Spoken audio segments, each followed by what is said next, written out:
Hello बच्चों, आपके अपने YouTube चैनल डिज़ायर पॉइंट पर स्वागत करते हैं। जैसा कि पहले वीडियो में आपको चैप्टर 1 का इंट्रोडक्शन दिया गया, संख्याएं क्या होती हैं। दूसरे वीडियो में NCERT से 1.1 सॉल्व कराया गया, 1.1 का पहला क्वेश्चन सॉल्व कराया गया। आज अगली वीडियो में, अगले सेशन में हम लोग 1.1 एक्सरसाइज 1.1 का दूसरा क्वेश्चन सॉल्व करेंगे। अब दूसरा क्वेश्चन देखते हैं बच्चों, ये दूसरा क्वेश्चन क्या है, फिर उस पर थ्योरी लिखवाएंगे, फिर उसके बाद उसका क्वेश्चन सॉल्व करते हैं। ओके, दूसरा क्वेश्चन देखो क्या है। दूसरा क्वेश्चन है पूर्णांकों के निम्नलिखित युग्मों के HCF और LCM ज्ञात कीजिए तथा इनकी जांच कीजिए कि दो संख्याओं का गुणनफल बराबर HCF गुणे LCM है। अब देखो ये बहुत ही साधारण है। सबसे पहले हम लोग ये जानेंगे कि LCM क्या होता है। LCM को हम लोग बोलते हैं लासा। LCM को क्या बोलते हैं? LCM को हम लोग शॉर्टकट में बोलते हैं लासा, और इसको LCM को बोलते हैं लीस्ट कॉमन मल्टीपल। और एक होता है बेटा HCF। HCF को हम लोग क्या बोलते हैं? मासा। इसको बोलते हैं हाईएस्ट कॉमन फैक्टर। तो लासा की परिभाषा पहले देखा जाए, वह छोटी सी छोटी संख्या। लासा क्या होता है बच्चों? वह छोटी सी छोटी संख्या, वह छोटी सी छोटी संख्या, वह छोटी सी छोटी संख्या, वह छोटी सी छोटी संख्या जो दी गई संख्या से जो दी गई संख्या से विभाजित हो जाए, जो दी गई संख्या से विभाजित हो जाए, उसे दी गई संख्या का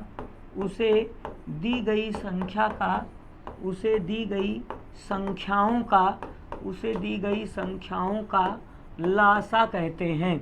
उसे दी गई संख्याओं का लासा कहते हैं। ये तो बेटा लासा की परिभाषा है। अब लासा निकालेंगे कैसे, अभी डिस्कस करते हैं क्वेश्चन में। देखो बच्चों, मासा क्या होता है?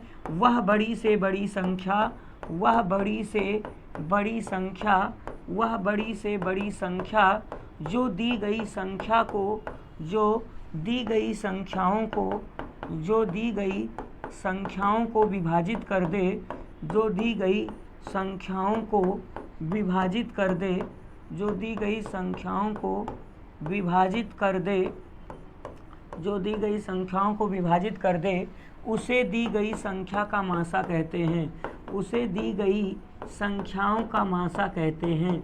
उसे दी गई संख्याओं का मासा कहते हैं, मासा कहते हैं। तो एक तो ये हुआ बच्चों लासा और मासा की परिभाषा।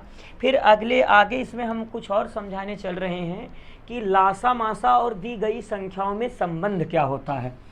आगे हम देखेंगे लासा व मासा तथा संख्याओं में संबंध,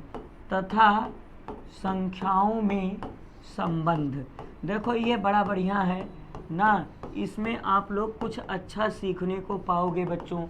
लासा, मासा तथा दी गई संख्याओं में संबंध। देखो एक एग्जाम्पल से समझाने की कोशिश करते हैं। जैसे हमारे पास एक संख्या है 12 व 18। 12 व 18 है, तो सबसे पहले अगर हम इनका लासा निकालें तो सबसे पहले 12 और 18 का हम लोग प्राइम फैक्टर करेंगे, और प्राइम फैक्टर करना अगली वीडियो में बताया गया था पहले क्वेश्चन में।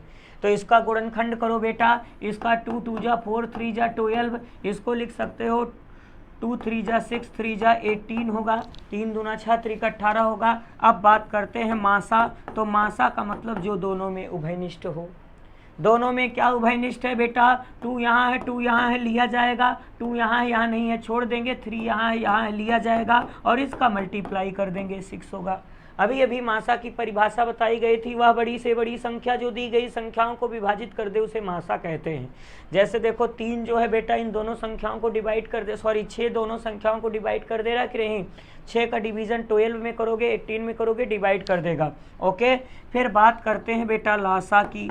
तो लासा क्या होता है? लासा पहले जो दोनों में है वो ले लेंगे, जैसे 2 3 ले लेते हैं। फिर जो बच रहा, जैसे यहाँ से 2 बच रहा बेटा, 2 ले लिया जाएगा। फिर 3 बच रहा, 3 ले लेंगे, मल्टीप्लाई करेंगे 36 आ जाएगा।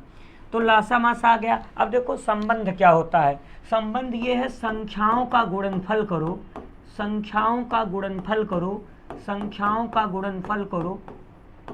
अब दोनों संख्याओं का गुणनफल करो, एक संख्या 12 दूसरी संख्या 18, इनका गुणनफल करोगे 18 दूना 36 के 6 कैरी हुआ कितना 3 और 18 1 18 3 21 206 हुआ। अब हम इनके लासा और मासा का गुणनफल करें, अब हम गुणा करें लासा मल्टीप्लाई मासा। ओके, तो लासा हमारा बेटा है 36 और मासा 6 हुआ, मल्टीप्लाई करोगे 216 आ गया। तो देखो यहाँ एक चमत्कार हुआ कि जिन दो दी गई संख्याओं का गुणनफल जो होता है वह उन्हीं संख्याओं के लासा और मासा के गुणनफल के बराबर होता है। तो इसको एक थ्योरम के माध्यम से हम बताने की कोशिश कर रहे हैं। हम जानते हैं, क्या जानते हो, लासा गुणे मासा बराबर होता है बेटा पहली संख्या, लासा गुणे मासा बराबर होता है पहली संख्या गुणे गुणे दूसरी संख्या, गुणे कौन सी संख्या, गुणे दूसरी संख्या। ये फार्मूला आपको याद रखना है। अब यहाँ से कई फार्मूले आ जाएंगे, जैसे अभी जो दूसरा क्वेश्चन सॉल्व कराया जाएगा उसमें दो काम करना है, पहले लासा मासा निकालना है, फिर उसके बाद ये जांच करना है कि लासा मासा का मल्टीप्लाई उनके नंबर्स के मल्टीप्लाई के इक्वल होता है कि नहीं होता, उसको इसी तरीके से जांचना है। अब यहाँ से एक फार्मूला है, क्वेश्चन में पहली संख्या दूसरी संख्या दे देगा, लासा दे देगा, मासा की डिमांड कर लेगा। ओके, और इस पर बोर्ड एग्जाम में कई क्वेश्चन आते हैं, समझ पा रहे हो बच्चों। जैसे आपको ऐसे दे देगा, लासा मासा दे देगा, पहली संख्या दे देगा तो दूसरी संख्या पूछा जाएगा। तो अगले वीडियो में इस पर क्वेश्चन बनाएंगे, लेकिन आज के लिए इस पर देखो क्वेश्चन कैसे देखते हैं। जो दूसरा क्वेश्चन हम लोगों को डिस्कस करना था उसका देखो बेटा, जैसे ये दूसरा क्वेश्चन है, पहला डिस्कस किया गया था। जैसे दूसरा क्वेश्चन है 26 और 91, इनका क्या निकालना है, 26 और 91 का लासा मासा निकाल के उसके बाद जांच करना है। देखो हम जांच कर रहे हैं। जैसे पहला क्वेश्चन है 26 व 91, तो पहले सॉल्यूशन में क्या करेंगे, 26 का हम लोग प्राइम फैक्टर करेंगे। अभी भी बताए थे इसे 2 गुणे 13 लिख सकते हो। 91 को हम लिख सकते हैं 13 गुणे 7। फिर हम बात करते हैं मासा की, तो मासा का मतलब जो दोनों में है, दोनों में 13 है। फिर बात करते हैं लासा की, जो दोनों में है और जो बचा है 2 गुणे 7। मल्टीप्लाई करोगे 13 सतह 91 में मल्टीप्लाई करोगे 182 आ जाएगा। फिर उसके बाद अब हम आगे जांच कर रहे हैं। क्या जांच करना है साहब, जांच यही करना है कि लासा मल्टीप्लाई मासा बराबर होगा दोनों संख्याओं का गुणनफल, बराबर संख्याओं का गुणनफल, संख्याओं का गुणन या गुणनफल लिख दो, गुणन भी लिख सकते हो। तो लासा कितना आया बेटा 13, मासा 13, लासा 182, इनका मल्टीप्लाई करो तो 13 दूना 26 के 6 कैरी हुआ कितना 2 और 13 अट्ठे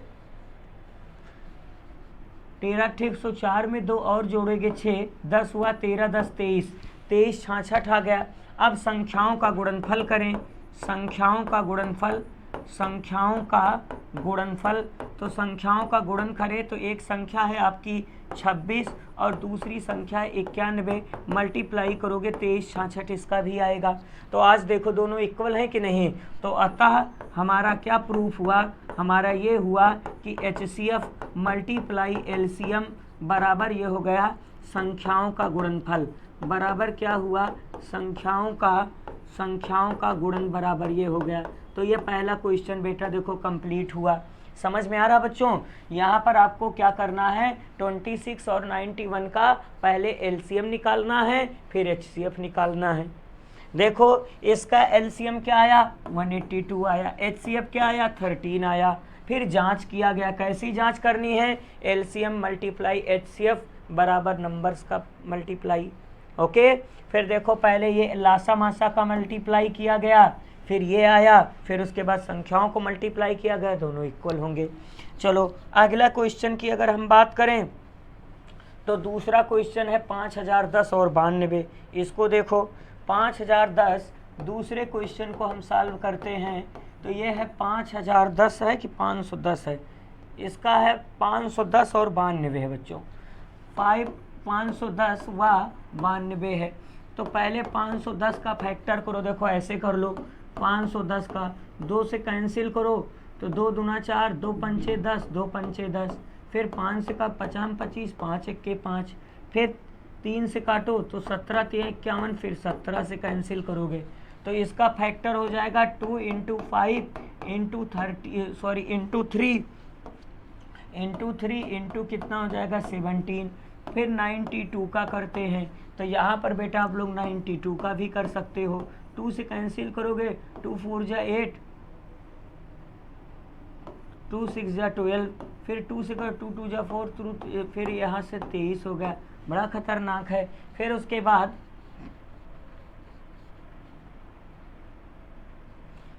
बाद इसका 2 × 2 × 23। अब बात करते हैं मासा की, तो इसका मासा दोनों में कॉमन बेटा 2 आ रहा, 2 दोनों में कॉमन है तो इसका मासा 2 हो गया। सबसे भयंकर इसका एलसीएम होगा लासा, पहले कॉमन ले लेंगे, फिर बच क्या रहा, 5 बच रहा, 3 बच रहा है, 17 बच रहा है, 2 बच रहा है, 23 बच रहा है। इनका मल्टीप्लाई आपको करना है। कैसे करोगे देखो, इसका इसमें 2 2 जा 4, 4 5 जा 2 2 जा 4, 4 5 जा 20, 20 को जब 3 में मल्टीप्लाई करोगे तो 60 आ जाएगा। फिर 17, फिर 23 बचा, फिर 17 छक्का कितना हो जाएगा 102, और फिर आपको मल्टीप्लाई कर देना है। इसको ऐसे कर सकते हो 17 और 23, यहाँ पर मल्टीप्लाई करो 17 17 3 51, 1 कैरी हुआ 5, 17 दूना 34, 34 में 5 और ऐड करोगे 39,